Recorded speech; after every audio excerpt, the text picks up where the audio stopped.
The video you're about to see was filmed on a recent cruise. I set the camera up on the towpath and I was sat on the boat. I did it this way, facing the sun, and the reason for that was I wanted to get a nice clear picture for you. Unfortunately, as I was facing the sun, I was squinting, but I didn't really appreciate how much until I saw the replay. I also couldn't see the camera screen very clearly, so I just wanted to apologise for that. I hope that won't spoil your enjoyment.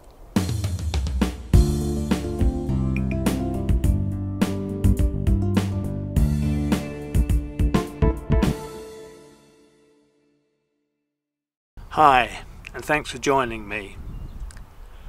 A number of viewers have asked me how I went about finding a suitable boat to purchase. This is quite an interesting topic and one I've thought about quite a lot, because I was planning to do a review of so many things I like about my boat. I was thinking maybe 10 things, something like that, but the list got to nearer 20. I was a little bit worried in doing a review because I might miss something out that's so obvious to others but not to me, and I have hung back a bit. I did start doing some prep work for such a video, but I think it makes good sense to combine it with a review of my finding a boat, or searching for a boat, then finding a boat, how I went about it, what the purchase procedure was, and things of that nature. I think I might be talking for a long while, so what I'm going to suggest is that this may well be a two-parter. I don't think a one-part video will be sufficient. It would be far too long and not keep your attention. I do want to keep you engaged with what I'm saying, so my thoughts are that it will be a two-part. I'm hoping it doesn't go into 3. I really am. So when did I actually start looking for a boat? I have discussed previously about my reasons for buying a boat and the research I did into the idea of buying a boat, so I'm not going to revisit that. Looking back at my records, I see that I started looking in the middle of 2015. Now at that time I was still working with an expectation to retire in 2019. So I started some years in advance of when I thought I might want to buy the boat. There's a plane coming overhead. I don't know if you can hear it. They're a nuisance, aren't they? So how did I go about it? Well, I signed up for various mailing lists. A lot of boat brokers, marinas and so forth that sell boats, have a brokerage, do have mailing lists, and they mail information out to you. I was always hunting around online. Apollo Duck, I think, is one of the sites that I was looking at. What I was doing, I was finding PDFs of boats and I was saving them to my computer, and I was naming them in price order. So I was trying to build up a background of what boats were available in my price range and things of that nature. And also, by starting early, I would see whether prices were changing, you know, coming down rather than going up. So that's how I started. I built up quite a library, you could say, of boats on my computer, and that was in, as I say, that was in the middle of 2015. I didn't really know exactly when I would buy a boat. At that time I wasn't anticipating it would be before I'd retired, but things were to change. I worked for a government agency. They were undergoing a big review in 2017. Things were going to change dramatically from the 1st of April 2018. I was on the senior management team. I thought there might be an opportunity to retire early, but I wasn't certain. In 2017, I, along with many others, were invited to a meeting in London.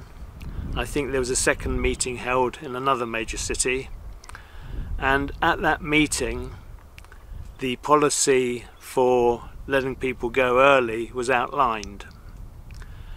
Now, there had been a previous review in 2011 which had caused a great deal of upset, and they were saying that they had learnt their mistakes and things would be far better this time.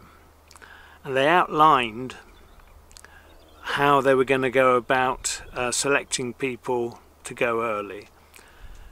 So a lot of people at my grade were eligible to apply for early retirement, not just those like me sort of in their 60s, it could be any age. But one of the parameters for going early was going to be cost. And it is cheaper to get rid of an older person than a younger person, because if you're over 60, you just get half salary and that's it. There's no other compensation or making up of pensions or anything like that. With younger people there is, and it can be very costly. So I knew there's a very good chance that I would be selected to go. I had had very high blood pressure, well, I still had high blood pressure.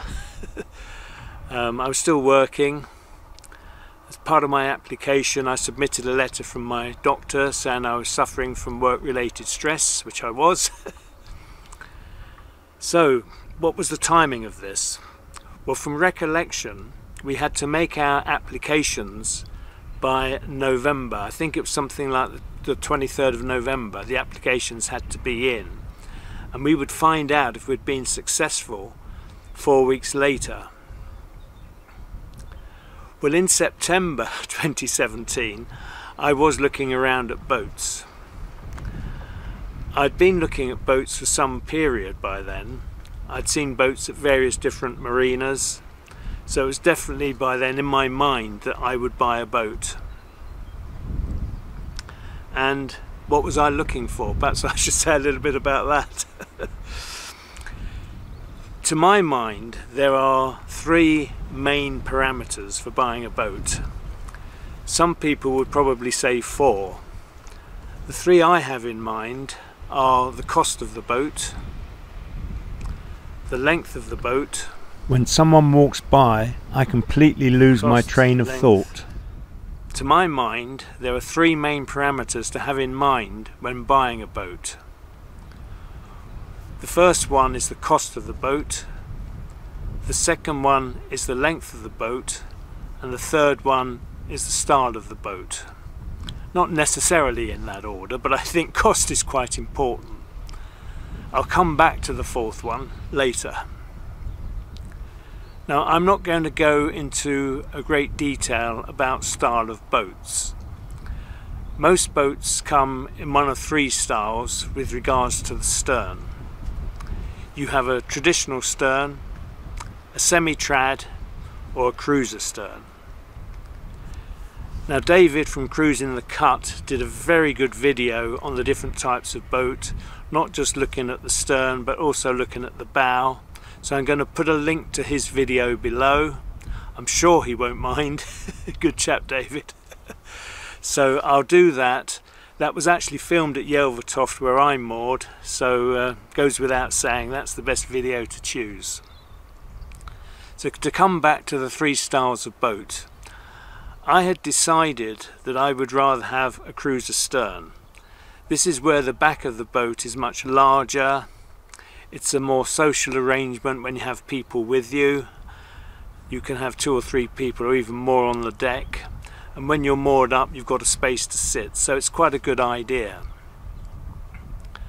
Now, what sort of boat was I looking for otherwise, apart from the cruiser stern?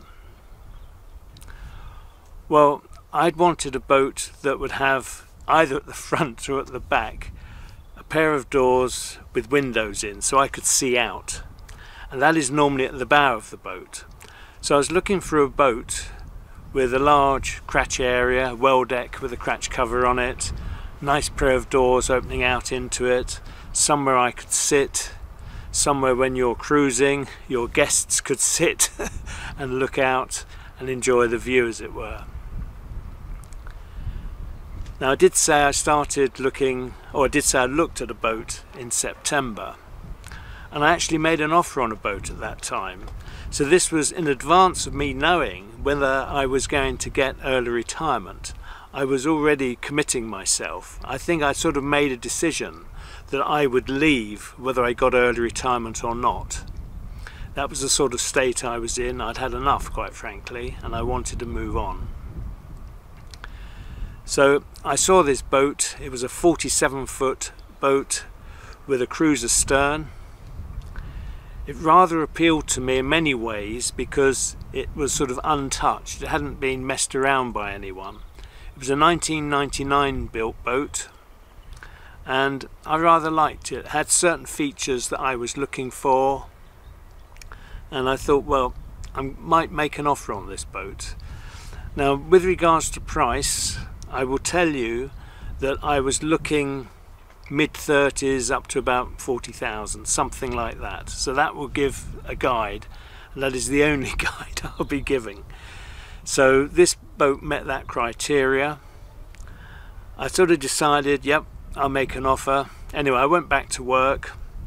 I gave it a lot of thought, and I rang up and made an offer. Now, you may have heard from others that when you buy a boat, you put down a deposit of £1,000 and the boat is withdrawn from sale. Now, that is correct. Normally when you put a deposit on a boat, it is withdrawn from sale, so no one else can look at it. But it's not always a £1,000 deposit.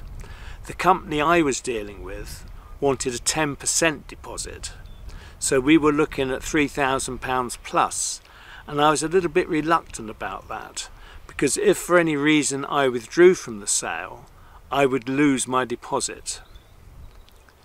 The other thing of interest with this company was they said you only renegotiate if the survey produces defects that cost more than 5% of the agreed price.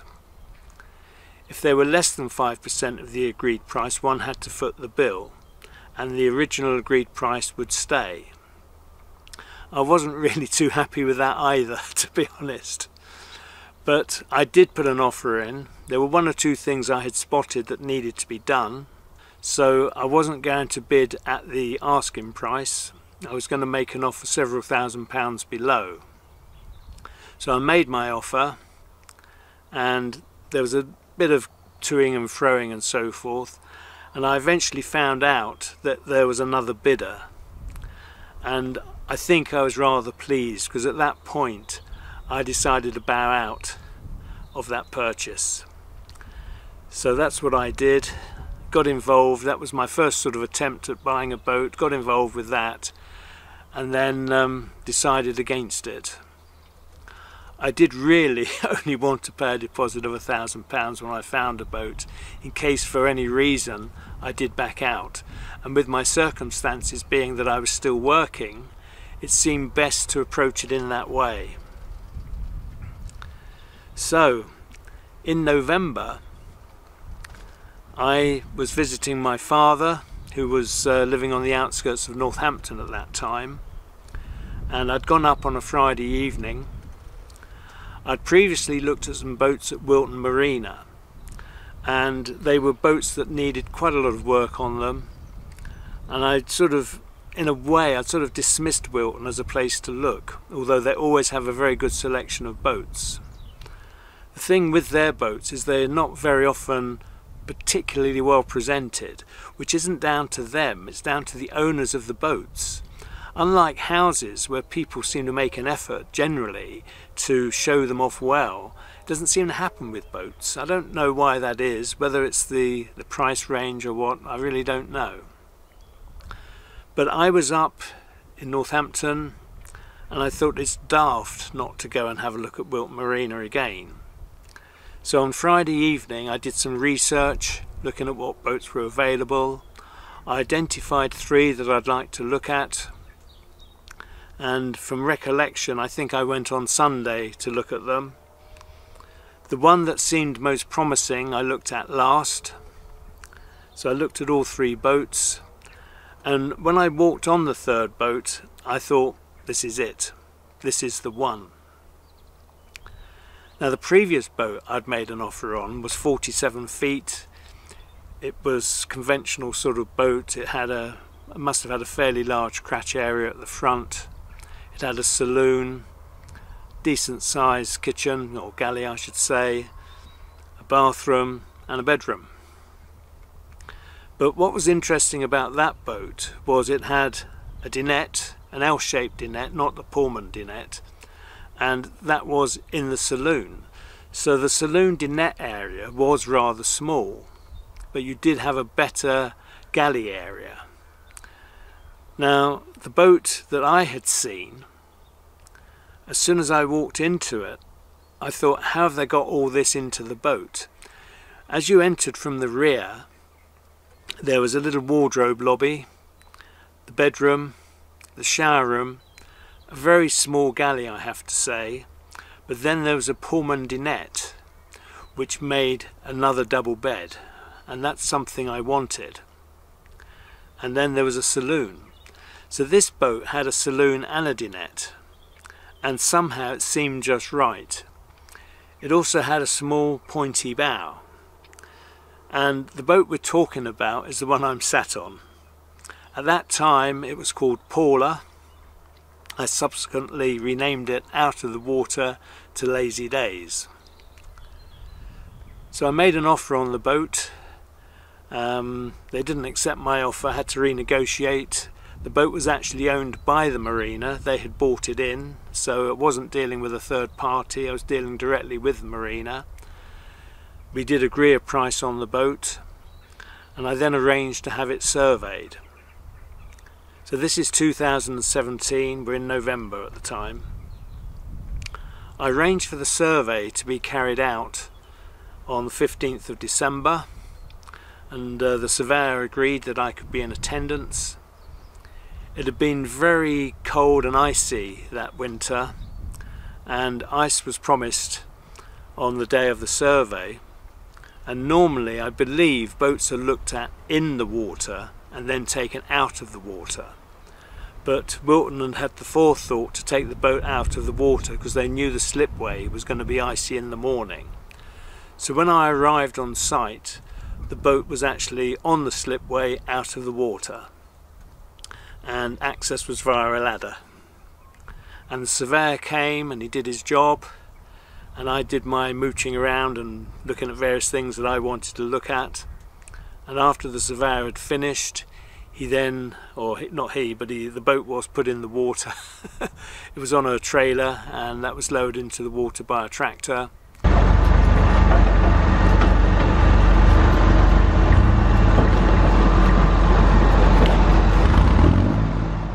And the surveyor only was on the boat at the time. I didn't get to have a cruise on it on that occasion, but it did enable me to film it, which was good. I didn't actually film the surveyor doing his work. I didn't think it was right to do that. At that time I wasn't even thinking of having my own sort of YouTube channel, but I've always been a person that takes lots of pictures of things as a record. I like to keep record of my travels and that sort of thing. So I did take a lot of pictures of the boat for my own information and interest. So there I was. I made an offer on the boat. I'd paid my £1,000 deposit, and now in December it was being surveyed, and I still didn't know whether my early retirement had been accepted. Fortunately I found out, I think it was just before Christmas, that I would be leaving. They had arranged for the leaving date for everyone to be the 6th of April because it was in another financial year. Fortunately I had quite an amount of leave. We had bank leave and our annual leave, and I was able to actually leave the department on the 4th of January 2018. So that's what I did. So back to the boat. What sort of things was I really looking for in buying a boat? I've mentioned the three main parameters so far, which was length, price and style of boat. Now we all have a budget, so we all have a price, and I've explained what my price was. That's how much I was willing to pay. I could have paid more, I could have paid less, but that's what I felt was about right for me in my circumstances.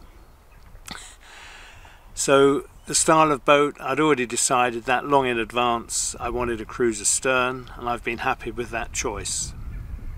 So let's talk about the length of the boat. Why is the length of the boat so important? Well, boats can go up to about 70 feet, or 70 feet and a few inches I think it is. There's obviously a restriction because of the size of the locks. The locks are built, generally, the full size locks as it were, are built to take 70-foot boats. But some locks are restrictive. Some will take boats up to, I believe, 57, 58 feet. So not all boats can go everywhere on the system. So by buying a 45-foot boat, I was assured I could probably go wherever I wanted. The other thing about the length of the boat is costings. Everything on a boat, or most things on a boat, seem to be based on the length of the boat. For example, you have to have a canal and river trust license. That is assessed on the length of the boat. If you want your boat painted, that tends to be assessed on the length of the boat. If you want your boat blacked, that is assessed on the length of the boat. And if you want to moor in a marina, that is assessed on the length of the boat. So the length of the boat is a consideration. Now, having bought my boat and been on it now for 2 years, I do keep saying to myself, well, an extra 2 foot here on the kitchen, and an extra 2 or 3 foot on the galley, and an extra 2 foot under the cratch in the well deck would be nice. I think I've sort of worked out that I should have bought a boat of about 52 foot in length. So probably that's a good size. But it does depend very much on how they're arranged. And what I am going to talk about eventually, when I get round to it, is the different sort of things to look for when buying a boat. So I haven't a clue how long I've been talking for, or whether I've covered one episode yet. So I'll keep on talking for the time being. The sun is out, it's quite nice. I am, as you see, on the cut, and it's very pleasant. No boats have passed me while I've been talking to you. I was hoping something might come past, but nothing has yet.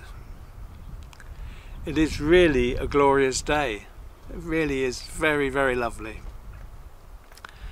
So, what things does one look for? Well, I've said something about the length, I've said something about the price and the style of the stern. What is the fourth thing I was talking about earlier? The fourth thing is the toilet.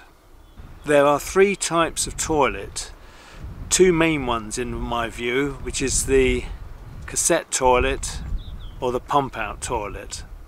The third one is the composting toilet.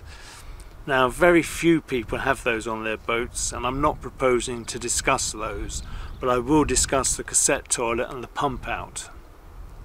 The cassette toilets come in different shapes and sizes, and in a way there are 2 main styles. One is the standalone non-fitted in cassette toilet like I've got on the boat, and the other is the built-in cassette toilet which has an electric flush, and they probably in a way are better, although they are rigid because they're fixed.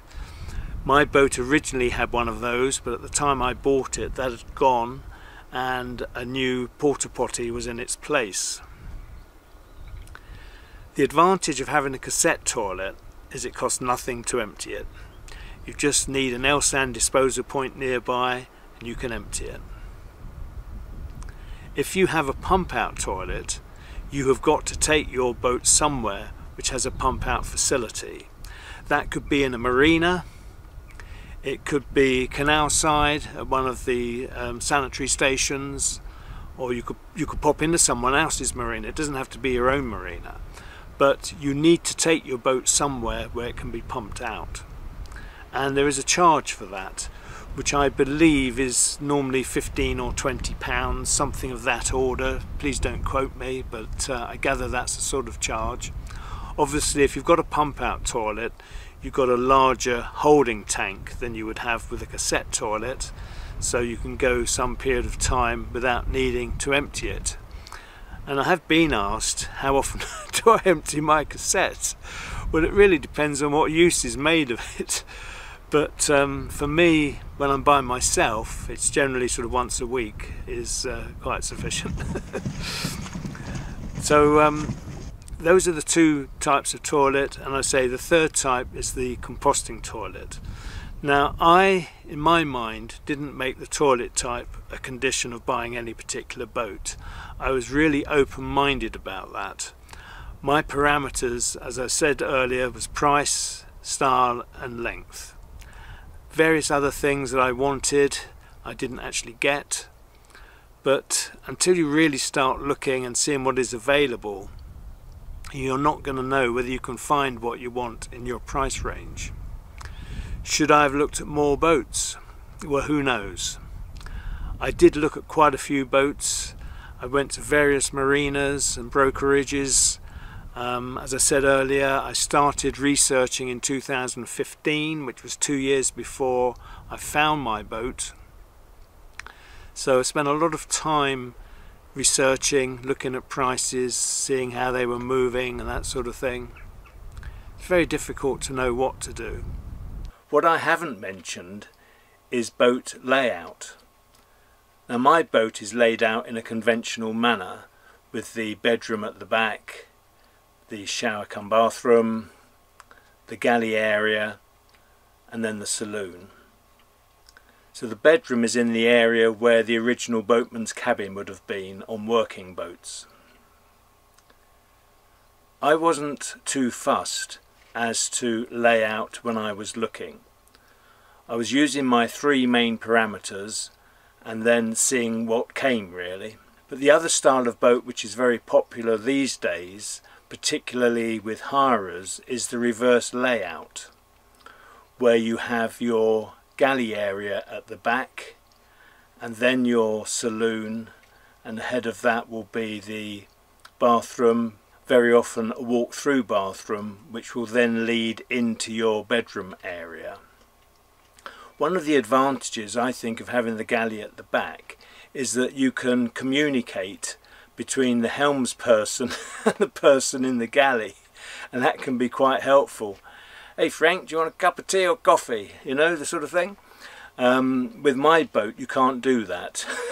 The person at the galley, if they're making a cup of something, needs to walk to the back and ask the helmsman what would they like to have. And going on further from that, I haven't really discussed bed sizes. The standard width bed on a boat is 4 feet. In England, standard widths for beds tend to be 4 foot 6 inches or 5 feet. You can get a king size bed which is 6 feet, but generally beds are 4 foot 6 inches or 5 foot wide. But on a narrow boat they're only 4 foot wide, so they are that much shorter. It's funny, when I do that in front of me it looks like 6 inches, but when I see it in the camera it looks more like 9 to 10 inches. The other thing with beds is that they're laid out differently sometimes, in that the actual mattress will be in 2 parts. It may have a zip so it sort of folds, and the mattress will fold over the corridor part to give you a wider bed. Where the bed is sited at the front of the boat, sometimes there are no doors or door going out into the well deck area, and the bed will be sited lengthways with the boat, and there will be a gap either side, and you can fit in a better sized bed, which obviously is very worthwhile having it that way. Sometimes the beds are transverse across the boat. That enables you to get the width that you want. But there are several, as I say, there's several different ways of doing this. You can have a hinged bit on the mattress, on the narrow bit, or on the long bit. Haven't got anything to show you, I don't think, that explains that. So the layout of the boats can be very different from one boat to the next. it doesn't matter in a way what style of boat it is with regards to the stern. The internal can be laid out in all manner of ways. But I think you just have to, when you're searching, go and see as many boats as you can and just find one that appeals to you. The other thing I should mention is the boat safety scheme. This is a sort of MOT for boats which happens every 4 years, but you must have a boat safety certificate. I'll just read you what this says about the scheme. The Boat Safety Scheme, or BSS, is a public safety initiative owned by the Canal and River Trust and the Environment Agency. Its purpose is to help minimise the risk of boat fires, explosions or pollution harming visitors to the inland waterways, the waterways workforce and any other users. That is a description of what the scheme is.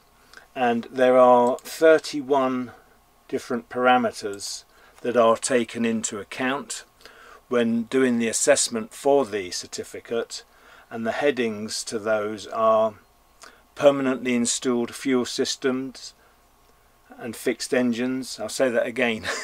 Permanently installed fuel systems and fixed engines, electrical systems, electrical propulsion systems, outboard and portable combustion engines and portable fuel systems, fire extinguishing and escape. Some tongue twisters here, aren't there? LPG systems, appliances and flues, LPG and liquid fuel burning appliances, and pollution prevention. So that gives you an idea of what is covered in the boat safety scheme. And as I said before, the certificate lasts for 4 years.